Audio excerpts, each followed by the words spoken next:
بسم اللہ الرحمن الرحیم بسم اللہ الرحمن الرحیم وَإِذَا رَأَيْتَ الَّذِينَ يَخُوضُونَ فِي آيَاتِنَا فَأَعْرِضْ عَنْهُمْ حَتَّى يَخُوضُوا فِي حَدِيثٍ غَيْرِهِ وَإِمَّا يُنْسِيَنَّكَ الشَّيْطَانُ فَلَا تَقْعُدْ بَعْدَ الذِّكْرَى مَعَ الْقَوْمِ الظَّالِمِينَ۔ اس آیت مبارکہ میں اللہ تبارک و تعالیٰ نے آپ صلی اللہ علیہ وسلم کو منع فرمایا ہے ان لوگوں کے ساتھ بیٹھنے سے جو قرآن مجید کی آیات کا مذاق اڑاتے ہیں اور قرآن مجید کے آیات میں جو ہے بکتے ہیں۔ اللہ تبارک و تعالیٰ نے اس آیت میں منع فرمایا، جیسے اس سے ایک اگلی آیت میں منع فرمایا تھا کہ اور آپ نے فرمایا تھا، اللہ تبارک و تعالیٰ نے فرمایا تھا کہ قل انی نہیت، اللہ تعالیٰ نے وہاں پر بھی منع فرمایا تھا اور یہاں پر بھی منع فرمایا۔ کیا منع فرمایا؟ اللہ تعالیٰ اس میں فرما رہے ہیں کہ وَإِذَا رَأَيْتَ الَّذِينَ يَخُوضُونَ فِي آيَاتِنَا، اور جب آپ دیکھیں ان لوگوں کو جو ہماری آیتوں کا مذاق اڑاتے ہیں، فَأَعْرِضْ عَنْهُمْ، پھر ان سے اعراض کیجئے، پھر ان لوگوں سے منہ موڑ لیجئے، ان لوگوں سے اعراض کیجئے۔ دیکھیں یہاں پر ایک بہت آج کل ہمارے معاشرے میں غلطی کی جاتی ہے، بہت بڑی غلطی، اور عمومی طور پر یہ ہمارے تبلیغ جماعت کے بھائی کرتے ہیں، کیونکہ حدیث پاک میں آتا ہے کہ المؤمن مرآۃ المؤمن، مومن کا آئینہ ہے، اور جو مومن جس طرح آئینے میں اپنی کوئی بھی چہرے پر داغ ہوتا ہے تو بندہ اس کو صاف کرتا ہے، تو مومن ہی اپنے مومن بھائی کی اصلاح کرتا ہے، مطلب اس کے اندر کوئی خامی ہوتی ہے تو اپنا مومن بھائی ہی بتاتا ہے۔ یہ اکثر بات، کل بھی یہاں پر وہ بات ہوئی ہے۔ وہ کیا کہتے ہیں کہ کل بھی یہاں پر ایک ساتھی نے بات کی تھی، کہتے ہیں جی چور سے یا کسی بندے سے نفرت نہیں کرنی چاہیے، ان کے اعمال سے کرنی چاہیے۔ اس طرح کر کے تو دکھاؤ، کس طرح ممکن ہو سکتی ہے؟ یہاں پر ایک تو اس آیت میں وضاحت ہے، اللہ تعالیٰ فرما رہے ہیں فَأَعْرِضْ عَنْهُمْ، ان لوگوں سے اعراض کیجئے، لوگوں سے جن لوگوں میں یہ خرابی ہے، ان لوگوں سے ہی، اس خرابی سے نہیں، ان لوگوں سے، جو لوگ جن لوگوں میں خرابی ہے ان لوگوں سے ہی آپ جو ہے اعراض کیجئے۔ یہ خرابی اکثر پائی جاتی ہے کہ بھائی ان لوگوں کی وجہ سے، کہتے ہیں لوگوں کے کافر کے کفر سے نفرت ہونی چاہیے، کافر سے نہیں ہونی چاہیے۔ یہ بات سنی ہے آپ نے یا میں اپنی طرف سے کہہ رہا ہوں؟ یہ سنی ہے، یہ اکثر غلطی ہے، یہ غلطی نہیں کرنی چاہیے۔ کافر سے، یہ یہاں کافروں سے کس کو روکا جا رہا ہے؟ آپ کو، اور آگے صراحت اور وضاحت آگے آیت میں آ رہی ہے۔ اللہ تبارک و تعالیٰ فرما رہے ہیں فَأَعْرِضْ عَنْهُمْ، پھر ان سے اعراض کیجئے، حَتَّى يَخُوضُوا فِي حَدِيثٍ غَيْرِهِ، حتیٰ کہ اس بات کو، جن باتوں میں وہ قرآن مجید کا مذاق اڑاتے ہیں، فرمایا حتیٰ کہ ان باتوں کو چھوڑ کر دوسری باتوں میں لگ جائیں، یعنی اس غلط بات کو چھوڑ کر صحیح بات پر جب تک نہ آئیں تو فَأَعْرِضْ عَنْهُمْ، آپ کو حکم ہے کہ آپ ان سے منہ موڑ لیجئے، آپ ان کے ساتھ نہ بیٹھیں۔ آگے حکم آ رہا ہے، فرمایا وَإِمَّا يُنْسِيَنَّكَ الشَّيْطَانُ فَلَا تَقْعُدْ بَعْدَ الذِّكْرَى مَعَ الْقَوْمِ الظَّالِمِينَ۔ فرمایا اگر آپ کو شیطان بھلا دے، کیا شیطان بھلا دے، فَلَا تَقْعُدْ بَعْدَ الذِّكْرَى مَعَ الْقَوْمِ الظَّالِمِينَ، اگر آپ کو شیطان، یہ اللہ تعالیٰ نے جو پہلے حکم بتایا ہے کہ فَأَعْرِضْ عَنْهُمْ، یہ بات آپ اگر بھول جائیں تو یہ دیکھیں اس آیت میں حکم تو آپ صلی اللہ علیہ وسلم کو ہے، لیکن اس کا حکم عام ہے، آپ کی امت کو حکم ہے، آپ صلی اللہ علیہ وسلم کی امت کو کیا حکم ہے؟ فرمایا کہ اگر آپ سے یہ حکم یہ ہے کہ فَأَعْرِضْ عَنْهُمْ، جو لوگ اللہ تعالیٰ کی آیتوں میں یخوضون فی آیاتنا، قرآن مجید کے اندر شک کرتے ہیں، قرآن مجید میں شبہ کرتے ہیں، قرآن مجید کے آیات میں جو ہے آیات کا مذاق اڑاتے ہیں یا ان کی تکذیب کرتے ہیں، تو حکم ہے کہ فَأَعْرِضْ عَنْهُمْ، ان لوگوں سے منہ موڑا جائے، اور فرمایا کہ حتیٰ یخوضوا فی حدیث غیرہ، یہاں تک کہ وہ اس بات سے باز آ کر دوسری بات، یعنی اس غلط کو چھوڑ کر جب تک صحیح بات پر نہ آئیں، قرآن کی تصدیق اور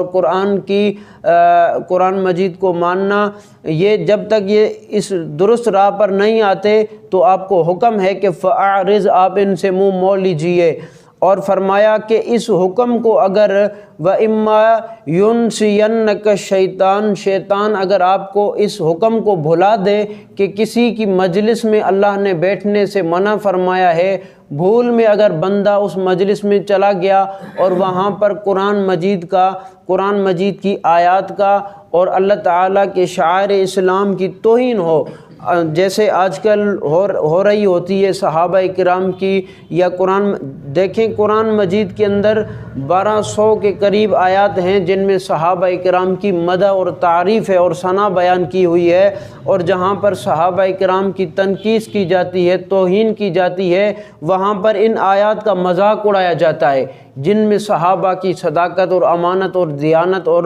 ان کے ایمان کو بیان کیا گیا ہے۔ صحابہ کی تکذیب اور تنقید کرنے کی والی محفل میں ان قرآن کی آیات کا مذاق اڑایا جاتا ہے، اس جگہ پر اللہ تعالیٰ کا حکم ہے کہ فَأَعْرِضْ عَنْهُمْ، ان مجلسوں سے اعراض کیجئے۔ اور اگر تم لوگ اگر حکم کے فرمایا کہ وَإِمَّا يَأْتِيَنَّكَ الشَّيْطَانُ، اگر کوئی بھول میں جائے، شیطان نے اس بات کو بھلا دیا اور وہاں مجلس میں پتہ چلا کہ حکم یاد آ گیا کہ ان کے مجلس میں بیٹھنے سے تو اللہ تعالیٰ نے منع فرمایا ہے، فرمایا وَإِمَّا يُنْسِيَنَّكَ الشَّيْطَانُ فَلَا تَقْعُدْ، پھر نہیں بیٹھنا، بعد الذکر، یاد آنے کے بعد، مطلب جیسے ہی یاد آ جائے کہ ان کی مجلس میں بیٹھنے سے منع کیا گیا ہے، فوراً بندہ ان کی مجلس کو چھوڑ کر چلا جائے، ان کی مجلس میں نہ بیٹھے۔ مثلاً کہیں راستے سے ہم گزر رہے تھے اور راستوں میں ان کالوں کی کوئی مجلس ہوئی اور ہم نے تماشا کی وجہ سے، کہیں پر ان کا تماشا ہوتا ہے، ان کے بہت سارے خرافات ہوتے ہیں، لوگ اکثر کھڑے ہو کر دیکھتے ہیں، پھر ان کو حکم یاد آ گیا کہ ان کا تماشا اور یہ تو قرآن کی آیات کی تکذیب کرتے ہیں، تو جیسے ہی حکم یاد آ جائے فوراً اس مجلس کو چھوڑ دینا چاہیے، فوراً اس مجلس کو چھوڑ کے چلا جانا چاہیے۔ فرمایا کہ مع القوم الظالمین، ظالم قوم، یعنی دیکھیں اس بات میں یہ آیت میں یہ بھی بتایا کہ جو قرآن مجید کی آیات کی تکذیب کرتے ہیں، مذاق اڑاتے ہیں، وہ ظالم قوم ہے، ان کو اللہ تعالیٰ نے ظالم قوم فرمایا ہے، اور ان ظالم قوم کے ساتھ فرمایا ہے فلا تقعد، سمجھتے ہو؟ فلا تقعد، نہ بیٹھو، فلا تقعد، نہ بیٹھو۔ آج کل دیکھیں آپ صلی اللہ علیہ وسلم کی حدیث ہے، اس طرح کہتے ہیں، میں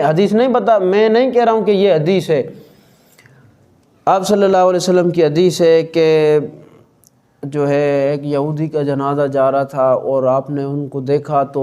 آپ رو پڑے اور کہا کہ کاش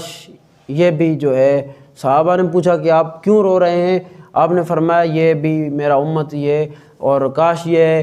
مسلمان ہو کے جاتا تو جنت میں جاتا، آج ہمیشہ کے لیے جہنم میں جا رہا ہے۔ یہ حدیث ہم نے تو نہیں پڑھی، اور آپ سرچ کریں، جو بیان کرتے ہیں وہ سرچ کریں، ہو سکتا ہے کہیں کتابوں میں مل جائے، لیکن اس حدیث کے آپ دیکھیں گے تو ظاہر میں یہ لگتا ہے کہ آپ صلی اللہ علیہ وسلم کے مبارک اخلاق کو بیان کیا گیا ہے، لیکن اس حدیث کا فائدے کو آپ دیکھیں کہ اس حدیث کا فائدہ کس کو ہو رہا ہے، پھر آپ سمجھ جائیں گے کہ یہ کہاں سے بنی ہوئی ہے، اس کا فائدہ کس کو ہو رہا ہے۔ یہودیوں نے دیکھیں آپ صلی اللہ علیہ وسلم نے ان کا جنازہ دیکھا اور فرمایا کہ کاش یہ بھی مسلمان ہوتے، اور مطلب ان کے ساتھ نرمی کی بات انہوں نے آپ خود جو بیان کرتے ہیں وہ تصدیق کریں، ہم نے تو کئی کتابوں میں نہیں پڑھی۔ اگر کسی نے کسی کتاب میں پڑھا ہے یا کسی علماء سے سنا ہے تو ان سے پوچھ کے ہمیں بھی کتاب کا نام بتائے، ہم بھی دیکھیں گے، زیارت ہو جائے گی۔ انکار نہیں ہے، لیکن میں سمجھتا ہوں کہ یہ کسی جو حدیث کی یہ ضعیف نہیں، جو مقطوع حدیث ہے، یہ ضعیف بھی نہیں ہے، یہ میرے خیال سے یہ حدیث ہے ہی نہیں۔ اور اکثر علماء نے ہم نے پوچھا ہے، اکثر علماء کہتے ہیں یہ حدیث نہیں ہے، یہ من گھڑت بات ہے، اور آپ صلی اللہ علیہ وسلم کی طرف ان کی نسبت ہے، اور اس میں یہودیوں کا فائدہ ہے۔ یہودی اس لیے اس طرح کی باتیں بناتے ہیں جس میں عام سے مسلمان تو سمجھ رہے ہوتے ہیں کہ اس میں ہمارے نبی کی تعریف ہے، لیکن اس کے ساتھ ضمن میں ایسی بات بھی لگی ہوئی ہوتی ہے جس میں یہودیوں کا فائدہ ہوتا ہے۔ اس میں یہودیوں کا یہ فائدہ ہے کہ بھائی یہودی مر جائیں تو ان کا دکھ ہونا چاہیے، حالانکہ قرآن مجید میں اس بات کی وضاحت قرآن کہتا ہے کہ وَلَن تَرْضَىٰ عَنْكَ الْيَهُودُ، یہودی تم سے کبھی بھی راضی نہیں ہوں گے۔ 100 آیت، یہ سورہ بقرہ آیت نمبر 120، وَلَن تَرْضَىٰ عَنْكَ الْيَهُودُ، یہودی تم سے ہرگز راضی نہیں ہوں گے، حَتَّىٰ تَتَّبِعَ مِلَّتَهُمْ، یہاں تک کہ تم ان کے تابع دار ہو جاؤ، تم ان جیسے ہو جاؤ۔ میں کہتا ہوں یہاں تک کہ تم بھی ان جیسا منہ کالا کر لو، تب تک وہ تم سے راضی نہیں ہوں گے، یہودی بھی نہیں اور اہل یہود بھی نہیں، یہ سبائی بھی نہیں۔ اس طرح جب تک تم ان جیسے نہیں ہو جاتے تب تک یہ لوگ جو ہے آپ سے کبھی بھی راضی نہیں ہوں گے۔ آپ اگر اس کو کسی بھی طرح سے آپ کی دوستی ہے، آپ لاتے ہیں، ان کے مجلس میں آتے جاتے ہیں، تو وہ آپ سے اگر ظاہری طور پر اگر ان کی کوئی دوستی لین دین ہے، ظاہری طور پر بھلی ہو، لیکن اندر سے قرآن نے کہا ہے جو علیم بذات الصدور ہیں وہ پروردگار فرما رہے ہیں کہ لن ترضى عنك اليهود، یہ تم سے کبھی بھی راضی نہیں ہوں گے۔ جو کبھی ہم سے راضی نہیں ہو سکتے، دلوں کا مالک فرما رہے ہیں یہ تم سے کبھی راضی نہیں ہو سکتے۔ وہ راضی نہیں ہوں گے تو وہ ہمیں خیر خواہی والی باتیں بتائیں گے، وہ تو ایسی باتیں بتائیں گے جن میں ان کا فائدہ ہے۔ اور اسی سورہ بقرہ میں اللہ تبارک و تعالیٰ نے یہ بھی فرمایا ہے کہ یہ تمہاری خیر بھی نہیں چاہتے، یہ اس بات کو بھی نہیں چاہتے کہ اللہ تعالیٰ کی طرف سے تمہارے پاس کوئی خیر آئے، اس بات کو بھی یہ نہیں چاہتے۔ تمہارے نقصان میں یہ راضی ہوتے ہیں، تمہاری بھلائی میں یہ راضی کبھی نہیں ہوتے۔ تو جو لوگ جن کے بارے میں اللہ تعالیٰ نے اتنی صراحت فرما دی ہے تو انہی کے بارے میں فرمایا ہے فَأَعْرِضْ عَنْهُمْ، تمہیں بھی حکم ہے کہ تم بھی ان سے اعراض کرو جن سے اللہ نے حکم فرمایا۔ اچھا دیکھیں، اس آیت میں حکم ہے کہ ایک لوگوں کے ساتھ حکم ہے کہ ایک لوگوں سے اعراض کرو، اور آگے ہی آپ نے ایک آیت پڑھی ہے اسی صورت کی، آیت نمبر 52، آیت نمبر ہے 52۔ اس آیت میں اللہ تعالیٰ نے فرمایا ہے وَلَا تَطْرُدِ الَّذِينَ يَدْعُونَ رَبَّهُمْ بِالْغَدَاةِ وَالْعَشِيِّ یریدون وجہ۔ اس آیت میں اللہ تبارک و تعالیٰ نے فرمایا ہے وَلَا تَطْرُد، آپ کو ایک لوگوں کے لیے اللہ تعالیٰ نے فرمایا ہے کہ ایک لوگوں کو اپنے سے دور نہ کریں، اپنے سے نہ اٹھائیں، اپنی مجلس سے ایک لوگوں کے بارے میں حکم آیا ہے اوپر سے کہ ان لوگوں کو اپنی مجلس سے مت اٹھائیے، اور ایک لوگوں کے بارے میں حکم آیا ہے کہ ان لوگوں کے مجلس میں نہ بیٹھیے۔ ایک لوگوں کے مجلس میں بیٹھنے کا حکم ہے اور ایک لوگوں کے مجلس سے اٹھنے کا حکم ہے، ایک لوگوں کے ساتھ کلام کرنے کا حکم ہے اور ایک لوگوں سے کلام سے منع کیا گیا ہے، ایک لوگوں کے ساتھ دیکھنے کا حکم ہے اور ایک لوگوں سے جیسے لا تعد عیناک، ایک لوگوں سے دیکھنے سے بھی منع کیا گیا ہے۔ یہ کس کی طرف سے منع کیا جا رہا ہے؟ اوپر کی طرف سے، یعنی اوپر والے نے دو راستے خود بنائے ہیں اور دو راستوں میں سے ایک پر چلنے کا حکم فرماتے ہیں اور ایک راستے سے منع فرماتے ہیں۔ یہ اوپر والے کا کام ہے، دو راستوں یعنی راستوں میں فرق کرنا، تفریق کرنا حلال اور حرام میں، تفریق کرنا جائز اور ناجائز میں، تفریق کرنا کفر اور اسلام میں، تفریق کرنا پاک اور ناپاک میں، تفریق کرنا مہذب اور لعنتی میں اور رحمتی میں، ان چیزوں میں تفریق کرنا اس کا کام ہے، اس نے کیا ہے اور اس نے سکھایا ہے۔ اور ایک مرتبہ نہیں، دن میں 5 مرتبہ، اور 5 مرتبہ نہیں، ہر وقت میں کتنی رکعتیں ہوتی ہیں نماز میں؟ جتنی رکعتیں ہوتی ہیں، ہر رکعت میں ہمیں حکم ہے کہ صراط الذین انعمت علیہم، اس راستے کی درخواست کرو کہ اللہ اس راستے پر چلاؤ، اور غیر المغضوب علیہم ولا الضالین، اس راستے سے پناہ بھی مانگو، اس راستے سے نہ چلنے والے مغضوب علیہم سے اعراض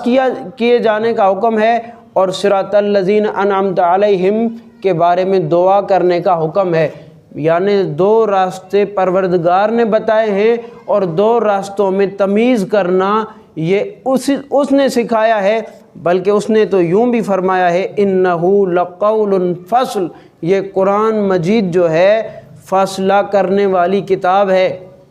یہ آئی اس لیے ہے تاکہ حق اور باطل میں فاصلہ کرے، تاکہ جھوٹ اور سچ میں فاصلہ کرے، تاکہ پاک اور پلیت میں فاصلہ کرے، تاکہ مومن اور کافر میں فاصلہ کرے۔ یہ فاصلہ وہ کر رہے ہیں، اور اللہ تعالیٰ کا حکم ماننا کیا ہے؟ عبادت ہے۔ اللہ کا حکم ماننا کیا ہے؟ اس آیت میں فرما رہے ہیں فلا تقعد، نہ بیٹھیے، اور فاعرض عنہم، ان سے منہ موڑ لیجئے، کافروں سے اعراض کیجئے۔ کون کہہ رہے ہیں؟ اللہ کہہ رہے ہیں اعراض کیجئے، اور اللہ کا حکم ماننا کیا ہے؟ لا تقعد، ان کی مجلس میں نہ بیٹھیے، مجلس سے روک رہے ہیں، اور اللہ تعالیٰ کا یہ حکم مانیں گے تو کیا ہوگی؟ یعنی کافروں سے نفرت کرنا یہ عبادت ہے۔ یہ کیا ہے؟ اللہ کے احکامات ماننے کا نام ہی عبادت ہے۔ اور مومنوں کے ساتھ، جیسے یہ آیت نمبر 52 میں بتایا کہ آیت نمبر 52 ہے، اللہ تعالیٰ نے جیسے مومنوں سے بیٹھنے کے ساتھ مومنوں کی مجلس میں بیٹھنے کا حکم کیا ہے، اور ان کو نہ اٹھانے کا حکم کیا ہے، یہاں مطلب ایک سے محبت کا حکم عبادت ہے، ایک سے نفرت کا حکم عبادت ہے۔ محبت کرنا بھی عبادت ہے، اور نفرت کرنا بھی عبادت ہے۔ اور یہ محبت اور نفرت کس کی طرف سے؟ اس کی طرف سے ہے جس نے یہ قرآن نازل کیا ہے۔ اس آیت میں اللہ تعالیٰ نے صراحت فرمائی ہے کہ کافروں سے اعراض کرنا چاہیے۔